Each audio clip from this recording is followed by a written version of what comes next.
Luis Robert might just be turning back the clock. Plus, Sean Manaea gets lit up. Are you concerned when it comes to our starting pitching? The young guys are looking like they're shining. Plus, Brett Baty weighs in on the Bo Bichette signing and his feelings towards it. We're going to break that down and a whole lot more next on Metcast.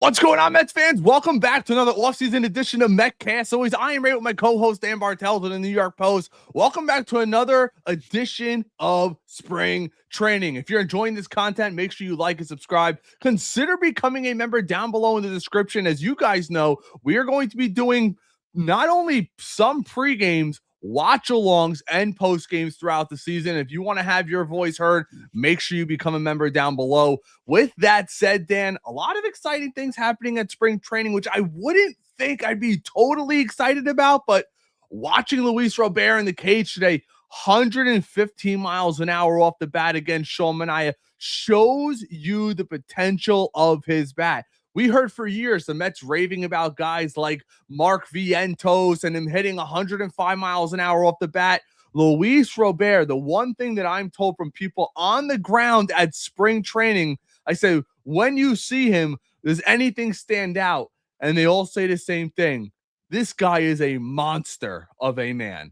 Like, he has, I'm not comparing as a hitter, but Mike Trout-esque athleticism, the speed, the arm, the power, the contact. Now, obviously, we all know he's got to cut down on swing and misses as he has the last few years. He's been injured. I wasn't the biggest fan of his signing, but, you know, we have to wait for the season to start, of course. But watching their chemistry, this team right now, from what I'm seeing, what I'm hearing, there's a different chemistry on the field. Last year, we all knew there was something there. Almost like they wanted Juan Soto to love the Mets so much, it got a little bit awkward. But from everything we're hearing right now, Dan, things are looking pretty well. Listen, Robert's a really good player, and he's the guy that can make this Mets team a World Series caliber team if he can turn back the clock and do what he did 3 years ago with the White Sox. I mean, he was doing things that nobody else on the team would do. The second closest in WAR, I believe, in that 23 season was Jake Berger at 1.4. He was up near a 5. So he was like the whole team. He just, I think a lot of it is chalked up to a change of scenery with Robert. You don't usually say that with a lot of players when we look at, you know, across the board. I don't think Bo Bichette going from Toronto to New York, I don't question that move. But I think when we look at the bigger picture, yeah, there's those kind of questions with Robert, change of scenery, motivation. These are all things that creep into the conversation that I don't have questions about with Bo Bichette, but I do with Robert. And if he could stay healthy, you're looking at a really good player, a guy who was compared to Mike Trout as he was coming up. He was a highly ranked prospect. The whole baseball world knew about Luis Robert Jr. So I'm excited to watch him in a Met uniform. We know what we're going to get with the defense. It's just you got to see it with the bat. Yeah, now, before we get on to the next topic, I want to get your thoughts. I did the video reaction yesterday to the whole Steve Phillips situation. For anybody who doesn't know what's going on and living under a rock, Steve Phillips has, you know, he said he spoke to, I believe, 36 executives throughout baseball. 32 of them ranked the Mets amongst the most improved teams this offseason. And he said the Mets for him are right at the bottom. One of the worst improved or least improved teams in MLB. And I took offense to that, not because I'm a Mets fan, obviously, but I like to try to stick to facts when I can, especially when talking out with these guys in the media, former general managers. I think Steve Phillips should know better. This team is much more well-rounded, and look at the two horses they have at the top of the rotation that they simply didn't have last year. How could you add a Freddie Peralta, a Bo Bichette, a guy who could do it in the postseason and in the regular season? Polanco's done in the postseason. I understand the subtraction of Nimmo and Alonso. It's hard to replace that. But the pitching-wise, it is night and day when it comes to this team.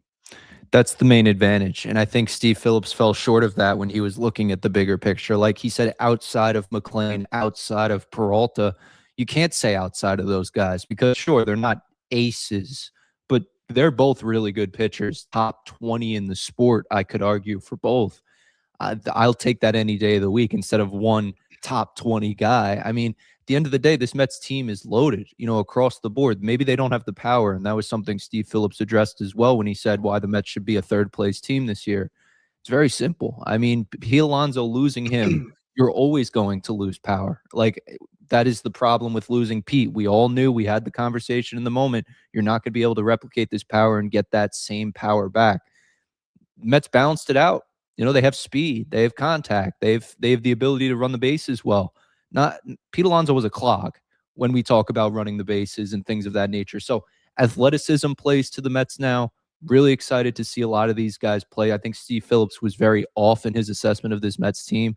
I don't consider the Phillies to be a threat. I've said it many times, and I'll continue to say it.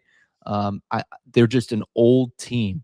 Great players, sure, Hall of Famers. We're looking at Bryce Harper, Zach Wheeler for sure.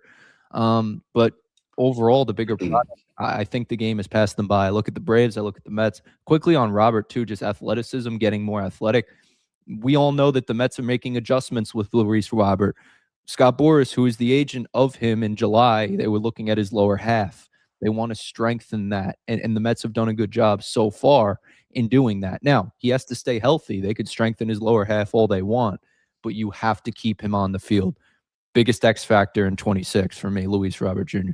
And that's something that Steve Phillips actually touched on, how the Mets are handling these guys. He goes, well, look, they're already not playing games. Luis Robert, I'm like, that is up to the Mets. Right. That was a Mets decision, Mets driven. Look at what Carlos Mendoza said. Strictly, we know how oft injured this guy has been. It's not important for him to be playing games in February. We want him on the field April through October, hopefully. That's what they're searching for. So I just wanted to get your thoughts on that. I thought that was totally out of left field. I don't know if he really means it. A lot of these guys want clickbait. Unfortunately, that's what a lot of media has become. You see it in the radio industry and across a lot of platforms. It's, let me say the most outrageous thing to get a lot of rage bait and clickbait. So, I'm not saying that he's lying in his assessment, but he said the Mets are a clear third place team. But when you go around everywhere else, I believe Fox released it today, the Mets are, I believe, 5th or 6th ranked in all of MLB. So I don't get where he gets all of this from. And I took offense to it yesterday. It comes across as sour grapes. We had Jim Duquette on, another former GM of the New York Mets. He did not have sour grapes when talking about the team. He was very excited to talk about the team, and he believes that they'll be good. Steve Phillips, when you come across like this, sure, you can have your opinion and say the Mets are a third place team. I'm not going to get on him for that. But the way that he went about it and the way he kind of, poked at the team in the way that they didn't need to be poked. Sure, we all know that the Mets losing Pete Alonso stinks, but they were able to kind of figure it out with guys like Robert and of the like. So again, Steve Phillips, just, it is what it is. I want to get to these comments today. They were asking Brett Baty about the whole Bo Bichette thing. I think he gave us a couple of great nuggets here when we give it a listen. Let's check it out. There was tremendous communication throughout the whole offseason, just about, like you said, at the beginning of the offseason, like I did all my work at third base. I was really grinding over there, trying to be the best third baseman I could be. And then we ended up signing Bichette, and they called me right away. They actually called me before we even signed him. So I was always in the loop there. Interesting tidbit there, huh? That's pretty much where I wanted to play. The Mets contacted Brett Baty prior to signing Bo Bichette to let him know how important he is to this team. And then he goes on to speak about his versatility. And the Mets say, we're going to get you at bats, we promise, but we're not sure how they're going to come right now, but we're going to get you at bats. So I personally, and I understand that they're kind of making the transition now. He's got the hamstring, but Dan, he hasn't gotten any outfield reps, and he has not played right field. When he was down in the minors and the Mets were asking him to add to his repertoire defensively, it was in regard to left field, not right field. So now he's nursing his hamstring. Say he doesn't do anything for 2 weeks. You're going to give him roughly 2 to 3 weeks to learn to play right field at Citi Field, which is a very difficult ballpark to play right field. Just ask Juan Soto. He wasn't, inclined not to move to left field because he loved playing in right field. I don't know where the Mets are going with this. Maybe it's, he's going to be the Jeff McNeil type, but Jeff McNeil's not getting 550 at bats. And if you really want to finally find out what you have in Brett Baty, I'm not totally sold that moving him around position to position all over the diamond is good for his game. You're trying to have this guy hit on a consistent basis. He's learning third. He's learning second. He's playing left. Mendoza last year listed him as the backup shortstop. Now he's going to learn right field with 2 or 3 weeks to go before the season starts. And oh, by the way, you better hit or you're out of here. I'm not totally sold what they're doing with Brett Baty is the right thing. It's there's a 3-wheeled clog right now that you're seeing with the Mets infield, and it's spoiled out into the outfield where Brett Baty has to get those reps out there. I say that with Jorge Polanco in mind, and I say that with Mark Vientos in mind. Now, all 3 of those players are infielders, but all the other infielders that the Mets have are pretty much locked into their respective positions. Bichette's locked in at third, Lindor at short, Simeon at second, fully healthy, which the Mets should be fully healthy around the infield pretty early. I don't think a lot of these injuries are as bad as we think. But that 3-wheeled clog, Viento's going to get some DH at bats. He might be the backup first baseman. Polanco clearly is the best option, being the switch hitter for DH. And you have Baty, who is now getting some reps at first base. So I think there's going to be that trade-off. You're going to see one of those guys on the bench every single day. And then 2 of those guys are going to be playing. One's going to be DHing, one's going to be playing first. You have the left-right split with Vientos and Baty. I think it's unfair that we are still looking at them on equal footing. We've talked about that many times. We think the Mets are kind of, at least in my opinion, I think they're kind of mishandling Brett Baty along the way. I think he's a superstar in the making. But overall, maybe not superstar. I'll kind of retract. He's a star in the making. We have to be politically correct here on Metcast. But overall, I just think that clog is kind of spilling out into the outfield. Brett Baty's not a right fielder. He wasn't even really a left fielder, if we're being honest. But the ability to showcase that athleticism is all good things for him. And then finally, with the communication between him and the New York Mets, it's like Edwin Diaz 2.0, right? You finally get the lesson that the Mets learned. We screwed up on Edwin Diaz. We did not communicate. We did not keep this guy in the loop on anything. We signed Devin Williams. He had no idea. Letting us know right now. He had no idea about it. So, and they bring up great points. I mean, great minds think alike. And you look at it, they said, okay, we're not messing this up with Brett Baty. We're keeping him in the loop on everything. And to the point where, hey, before anyone else does. So I think the Mets were doubling down, and they made sure that, hey, we're going to make sure everybody knows exactly what we're doing. Yeah. And you know what? I still think, because when I'm looking at it, like you said, there's a clog there. There's a clog in the infield too. Mark Vientos is strictly playing first and third. And he's not playing third. What's up? He's not playing third. Well, backup wise. No. Brett Baty's the best. No way. He does not see a single inning at third base. In camp, those are where he's taking his reps right now. Sure. I agree with you in that way. But for me, Dan, I still think there's a trade coming. I really do. And I think the Mets have kind of hurt Mark Vientos' trade value by holding on to him so long. I wouldn't be surprised if there's a very, very good back end of the bullpen piece that becomes available. Vientos might be moved for them. Like, yes, you want to say he's the DH, but he's not going to get a long leash. And against right-handed pitchers, which the Mets will face the vast majority of the time, I think it's got to be Brett Baty getting those reps until further notice. Everyone just seems to have Mark Vientos penciled in at this DH. I don't see that. I just don't. Whoever's playing DH is going to be the 5th hitter on this team. And against most righties, it's going to be Lindor, Soto, Bichette, Polanco, Baty, and then I'm guessing Robert after him. Because then the lefty-righty thing, you have it going all throughout the lineup, including with the switch hitters. That's what makes most sense for me right now. And I would have said a couple weeks ago, which I thought was going to be the case, before we knew Soto was switching from right to left, maybe Brett Baty opens as the opening day left fielder. But now that he's moved to left, and for anybody out there who doesn't know, it's completely two different positions. The ball comes off different. You're tracking the ball different. The spin away from a righty is different from a lefty, depending on the lefty and the righty on the mound. It is very different. That's why you see some guys who are career right fielders, which Soto is not. He's played left field in the past, but even Juan Soto preferred to play right field everywhere he went because he read the ball better in right field. But now he's going to be playing left. But I was sold that Brett Baty was going to be the everyday guy. Now I'm sold it's got to be Carson Bench because it cannot be Tyron Taylor. So you might have Bench at the bottom of the lineup, which means Baty's got to be DHing, which to me, when you look at this team right now and you go among the 4 positions potentially Baty could play, whether it's first, third, left, or right, 3 out of the 4, I think it's no doubt Brett Baty's the better defender.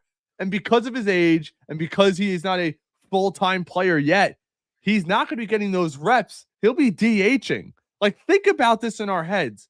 Maybe the Mets approach Bo Bichette and say, Bo, with your bad knee, maybe we'll make you more of a 80% player at third base. But with a great defender with Brett Baty, we're going to play him at third, and we're going to allow you to slowly transition into third. We're going to DH you here and there.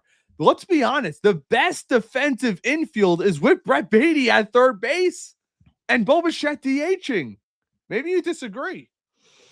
Yeah, unfortunately, you're right. That can't be the case, starting wise, money wise. It's just the way of the world. You know it. I know it. It's these players got to play. Bo Bichette's probably a 1-year deal. He's going to opt out, given a good season. We'll see how that goes. Maybe Baty's back there in 27, depending on Reimer and stuff of that nature. So third base is weird right now. I'm still focused on Vientos because for me, you're right. There could still be a trade coming. We cannot rule out a trade. If not, before opening day, those first couple months of the season before the trade deadline are going to be telling a lot.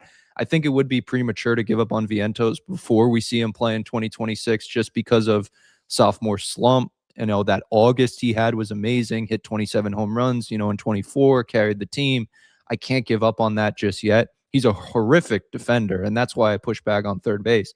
He can't play there, and that's not what the Mets are asking him to do. It might be getting reps, of course, but when push comes to shove, it's Brett Baty backing up that position. But Brett Baty gives you the second base ability as well. So maybe they do have a Vientos at third if Bichette needs to DH, and then you move Baty to second, give Simeon the day off. Like there's ways to go about it. But for me, you're right. If you trade Vientos, this clears up a lot of things pretty quickly. And at the end of the day, Baty is a starter right now. He is the starting DH, and you see more righties, as you mentioned, so it just makes more sense. He's going to get more DH at-bats. Is he going to get to 600 at-bats in a full season? Probably not.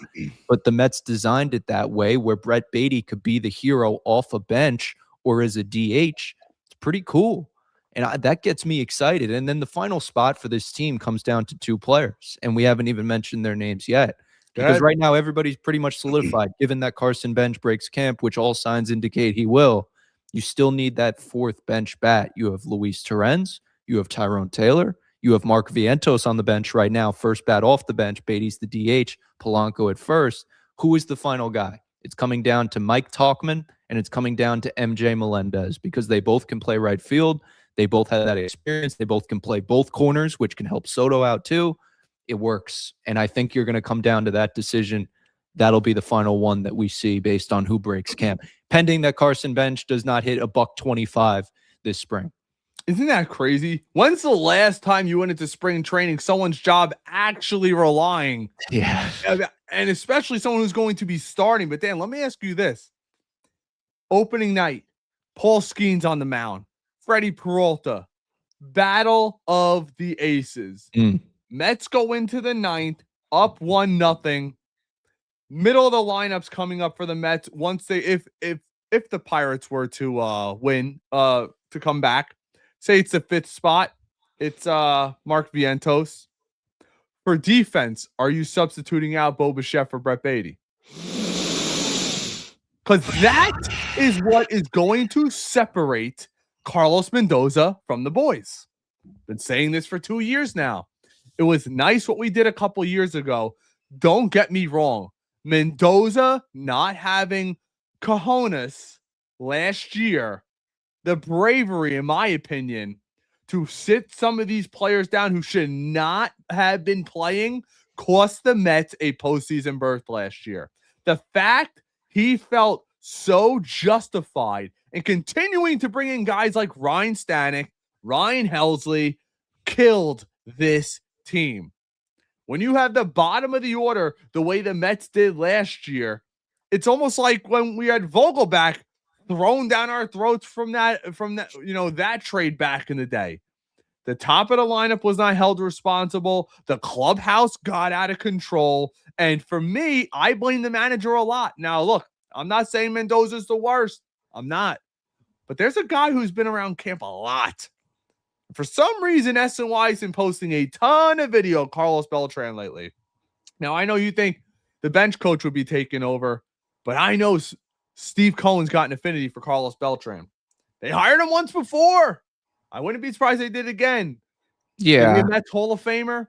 And for me, when your colleague put out that article about Carlos Mendoza potentially being on the hot seat, kind of raised a little eyebrows because I didn't think he should have retained this job. How many managers, Dan, get to fire their entire staff and they get to remain with the big league roster?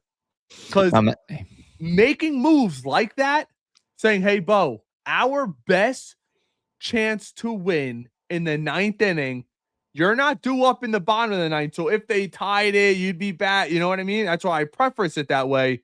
If it went to the bottom of the 9th, say we're in the middle of the lineup. For me, Carlos Mendoza must make, and I don't want to hear it's about 162. Don't sell me that crap. Because a couple years ago, we lost the division to the Braves by 1 game. Last year, we missed the playoffs by 1 game. Stop telling me games in April don't matter. You can't do that anymore. For me, that move must be made. What do you think? A couple things. First thing with Beltran, and we've talked about this it's a great conversation for both of us.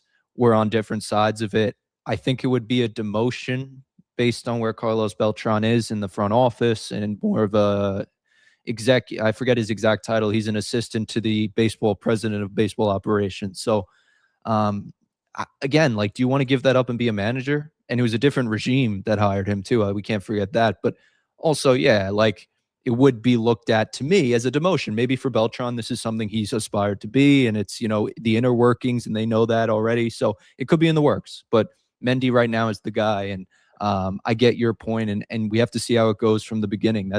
That's really number one. With the Bichette stuff late in game, I don't want to remove him. The answer for me would be no. I would probably just ride with Bichette, let him figure it out. If it doesn't look good, and you might have to go to that, but do that later in the season. Let the beginning of the season figure itself out, and let Bichette get those, the full game. Because I don't want to embarrass the guy too. I think he's working hard at it, and it's something that I think a lot of us are excited to see. Joel Sherman spoke with Alex Rodriguez, and we talk about some of the greatest players to play the game from an athletic perspective and make a transition that Bo Bichette is currently making and going from shortstop to third base. Had some very interesting points. And we think about Alex Rodriguez, the greatest player to ever go from shortstop to third base. We did see it recently in baseball. We saw it last year with Carlos Correa when he was with Houston back there, and he moved from short to third because it opened up shortstop for Jeremy Pena. You see it across the game. You don't see it often. But when A-Rod did it, you're moving off short because of Derek Jeter. So the point I'm trying to make, I think a lot of this for Bichette, in long-winded answer to your question, I don't think they're going to touch anything with him. Any inning, just let him play third, because the Mets are humbling Bichette. Bichette spoke and said he got humbled when they made him a second baseman in the World Series. That alone was humbling to Bichette. But the move being to the left of Francisco Lindor, like A-Rod was to the left of Derek, or to the right of Derek Jeter, it humbles yourself. You're not going to move those guys off the position. So, yeah, I'm really excited. I think this team is well oiled. I think this team is going to be a really good team. And I think these players are going to fit right into their positions. Polanco, I'm a little worried about. I don't think he remains as the 4 hitter for the whole season. I think you'll probably see Luis Robert in a playoff situation creep into that conversation, but that remains to be seen. So, yeah, a lot of exciting things, Ray. And with that said, I want you to talk about the news we got today from Howie Roseman before we switch over to our next segment, which I want to get the people in the chat's opinion on this next segment. So break that news down you got for us, and we'll head on over to the next segment. Cool. So 2 quick things. Howie Rose 72. He is cutting his schedule down on the radio side. So he had an interview with Newsday this week, and the longtime voice will only call 84 games this year. So why 84? 82 home games. That is pretty standard. 81, home games, and then the games against the Yankees. So you're going to have that as well. It's 3-3. It's not 2-2 anymore. So that's where you get the 81 up to 84. It's sad. Always should have been. What a joke. Sorry. Yeah. No, it's all good. Howie Rose called 100 games last year. He's still going to call playoff games. That's not going to change, but it's going to go from that 100 now down to the 84. It's just sad. Howie's the best. And it's just so sad to see kind of just not, it's great. We're cherishing his career, but it's in a less now. So just wishing Howie the best. And then also Keith Hernandez was at spring training today and was shaking Lindor's hand and Soto and all that. So yeah, it's good. But some of these Mets are getting old, Ray, in a good way, but it's you want to hear a funny story. One thing I came across. You ever see when Lastings Millage got called up, what happened with Keith? Said, check this. Said, yeah, well, who are you? Yeah, he goes, who are you? And he goes to check Keith's media credentials. And he goes, you're not going to last. I thought that was so hysterical. And another Mets news thing from this week. So it was yesterday at 11:21 in the morning. The final piece of Shea Stadium, Section 5, came down. And I just know that was kind of something that a lot of you guys at home were engaging with, and a lot of people.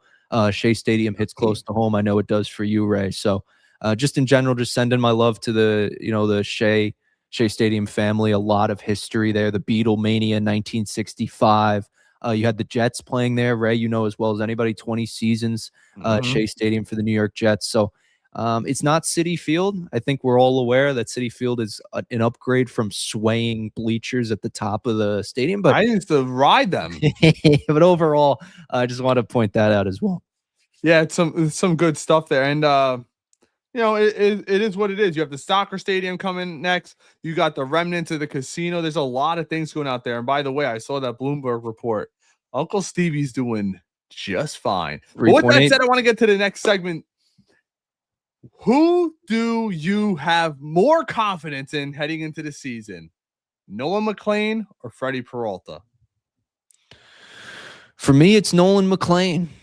I have more confidence in Nolan McLean because Freddie Peralta, you know what you're getting. He has a proven track record in the major leagues. You can follow his track record. It speaks for itself. It's not great, but it's very good. Nolan McLean, it's kind of untapped potential for me. He had 8 starts last year. He's pitching for the WBC. Let's just point out the elephant in the room. The guy's one of the best pitchers in the world, according to Mark DeRosa. But in general, McLean is the guy that I think will be pitching in a game 1 scenario in a playoff for the Mets, not Freddie Peralta. So that's just me. But a lot of that is based on matchups. A lot of that is based on how the season goes. I'm well aware. But for me, I'm more higher on Nolan McLean. By the way, I want to put something out there right now. So a lot of Mets fans keep saying Cohen's more concerned with his casino. The New York Mets right now are estimated to have a $365 to $376 million payroll, which will put them in second place. Stop telling yourself that crap. It's beyond annoying, and it's ridiculous. The Mets have had, since Cohen has bought the team, a top 3 payroll every single season. Now, did he hit it right with the general managers? No. We'll see what happens with David Stearns. But it's a progress. Steve Cohen, by the way, for everybody who thinks he only cares about his casino, is paying 100% out of pocket that $55 million to build that complex in Florida. And by the way, Steve Cohen will also be paying 100% out of pocket to build a brand new state-of-the-art development center in the Dominican Republic. So the New York Mets not only have now, but will continue to attract the best of the international free agent pool. The Wandy kid they just got from shortstop they stole from the Yankees, arguably the first or second best prospect in this entire class. Many scouts have him one, best athlete. Last year, Ilion Pena, the clear best international free agent outside of Roki Sasaki, who looks like may not be as good. But the narrative that Steve Cohen only cares about his casino is one of the most ridiculous things that you could say as a Mets fan. Those are people who are just trolling. I'll tell you, it bothers the hell out of me because you know what? You're the same Mets fans who's cried and screamed for the Wilpons to sell the team for a decade and a half. And they finally sell them. You get an owner who, 3 out of the 5 years has the number one payroll in the entire league, and you're still complaining about the casino? Like, I'm just sick of it with that. I really am. And I still see it all over the place with that. Yeah, I think we need to be humble as Mets fans. I'm right there with you, Ray. Not even from an ownership perspective, because the Cohens and the Wilpons are not comparable in terms of, net worth and just success and just how they build a baseball team, from a winning perspective. That's clear. I mean, Steve Cohen got Juan Soto. Why do we ignore that? Why do we forget that ever happened? I don't know. I think a lot of it is just people put on their horse blinders and want to believe what they want to believe. That's all well and good. You have the right to believe exactly what you want to believe, but we're here to kind of inform you what's the truth and what's a fallacy. And Steve Cohen being a bad owner, Steve Cohen caring about a casino, a lot of that is just fabricated nonsense from the Yankee fans. Honestly, I think a lot of it is people in a high pressure environment right now with New York, with a mayor who is raising taxes, and people like Steve Cohen are affected by these taxes. It's not a political conversation. This is business. And that's what Steve Cohen does very well. And there's a lot of targets on his back. And this has kind of been the case in point from the day he took over from the Mets. You had Bill de Blasio trying to block it. You had a lot of, legislation being pushed back at him. Look at how to get the casino even passed, how much hoops and hurdles he had to go through to get one of the 3 licenses to get a casino. It takes hard work to get to where he's at. I think a lot of people just say that, oh, yeah, he worked. Him and Dave Portnoy today had a great example. Oh, he just worked on Wall Street. Oh yeah, Dave Portnoy. Oh my gosh, dude, what are you doing, dude? He made 90% of his net worth on Wall Street. Therefore, he can't, flaunt his money or spend it how he wants. That it's just asinine. If you want the truth, that's what Cohen it is. Actually tweets back. He goes, "I agree with you," because Cohen doesn't. Yeah. Cohen lives in Connecticut. Yeah. He's not paying New York City tax for his company, maybe for the Mets. But with that said, I want to get to a segment SNY just did on this very topic, and that's why I wanted to bring it up. And for me, it is Peralta. I cannot take 8 starts and tell you what somebody's going to be. I think McLean's going to be good, but the book's also going to be out on him. It's not going to stop his stuff from moving left and right, but I'm not sold that he's going to be a number 1 in his first full season, which I hope he is, because the book was out on Doc Gooden at one time. The book was out on Jacob deGrom at one time. I think something tells me, Ray, he's going to be a stud. Him and Tong for the long haul with this rotation. Come on, Ray. Come on, Ray. I know. And Tong, by the way, looks pretty damn good in camp too. Let's listen. And who do you have higher expectations for here, Peralta or McLean going into the season? Sal, it's very hard for me to pick against Nolan McLean in anything because he has a singular skill that is that almost no one else can do in baseball, and that's spin the ball. But I'm going to take Freddie Peralta here, and I'll tell you why, because I believe that going into a walk year and with his ability to produce consistent elite innings, that he's the better choice here. Nolan McLean last year threw 52 innings more than he had the previous year. Innings jumps are often, I'm not saying it's definitely going to happen or anything like that, but are often pitfalls for younger pitchers as they come up through the system, learn how to deal with the workload and that sort of thing. So I'm just wondering if, even with his elite skill, if he's going to be able to last the whole year, how they're going to manage his workload. And Freddie Peralta is a full go, a guy who wants to have a huge year going into free agency. So I'm taking him. And interesting. And I agree with that. And I wonder, I actually predict that the Mets will get a Peralta extension done at some point this season. And I'll tell you this too, which I didn't know. Maybe a lot of you guys did, so maybe I'm behind on the 8 ball, but there's going to be 2 off seasons next year. Players are going to be eligible to sign up to when the lockout happens. So you may very well get a Tariq Skubal signing prior to the lockout next year, because it's not like the season's over and it locks out. It's very different from other sports where football's free agency doesn't start for a couple months after the season. Same thing with the NBA. Then the MLB is what? It's 3 days. You have exclusive rights after 5. the World Series, and then you become a free agent. A lot of interesting things there. Yeah, it's a 5-day, but yeah, you're right. I think I'll look at these teams, Ray, and yeah, I think you're right.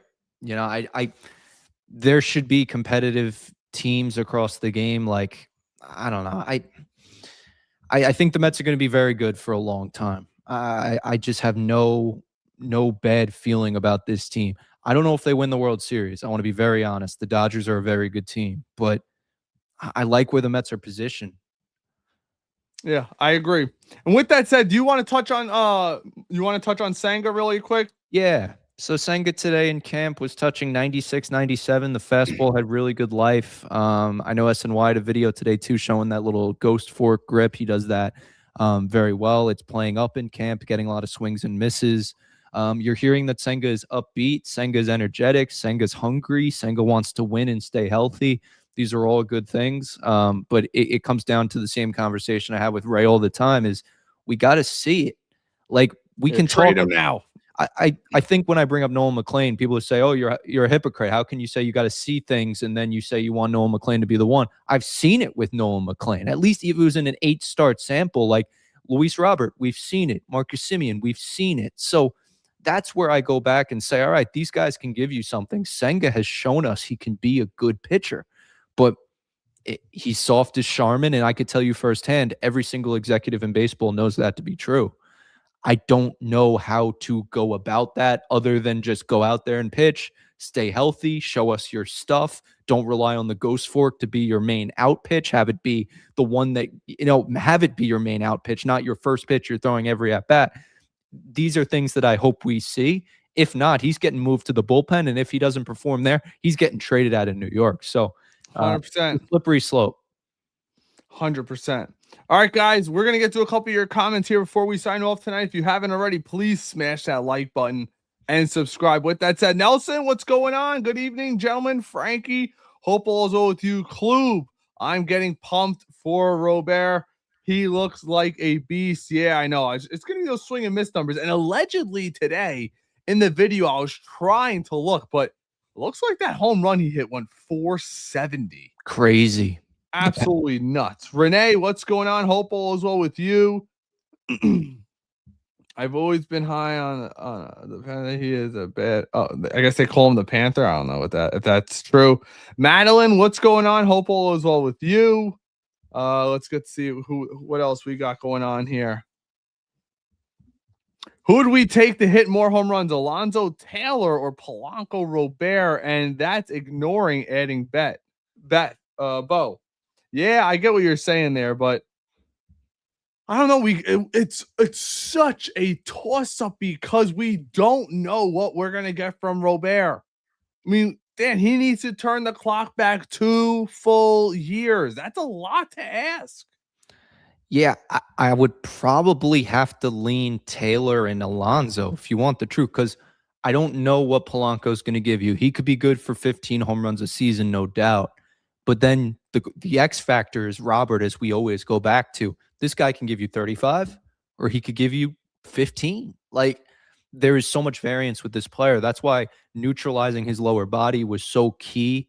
And I hope that is what unlocks him again. And also the change of scenery. We can't ignore playing for the White Sox. It's not very fun. Juan says, I feel good about this team. A lot of people checking in on over Facebook today. Elliot, keep either Vientos or Baty. No need to have them both. Use them for definite other need. Keep Baty, deal Vientos. And I'll tell you this. If you're going to deal Vientos, it needs to be now. before the season starts. Every hitter loses their value heading in. Here's the thing, Dan. If he's hitting for us, you're not going to want to trade him, right?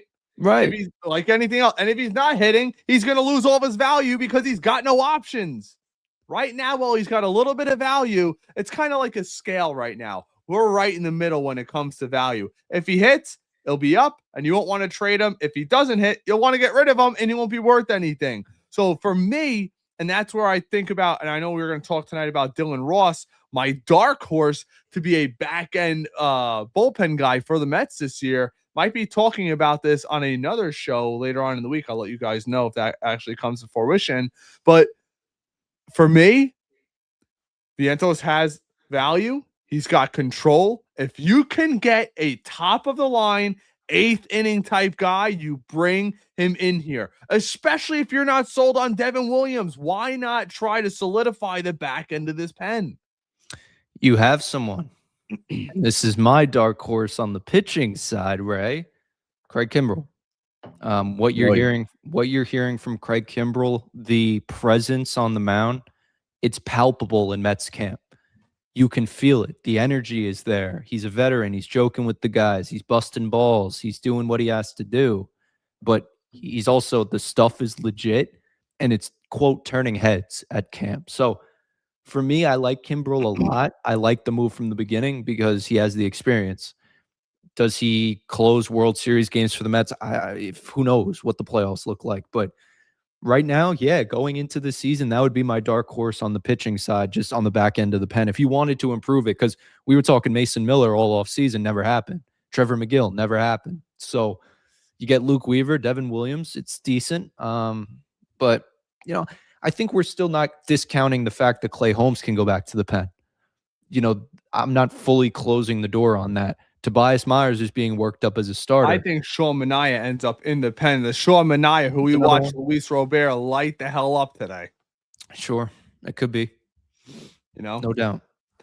But all right, guys, that's what we got for you guys tonight. Make sure you smash the like button, become a subscriber. We'll be having a couple of guests lined up during spring training before Dan and I both head down to Port St. Lucie to cover this March team 8th. for you guys. March 8th. A lot of exciting things coming up. Thanks so much for sticking around, guys. Real quick. Yeah. We got a game. We got a Mets game coming up Saturday. 1:10 Marlins. Let's go. We got you covered on Metcast. Let's go. Spring trading. Oh, man. It's so funny. It's always the hype up to the first game. After the first pitch, I'm like, when's the season start? I hear you. Yeah. Never fails. All right, guys. Take care. God bless. Let's go Mets. Let's go Mets, baby.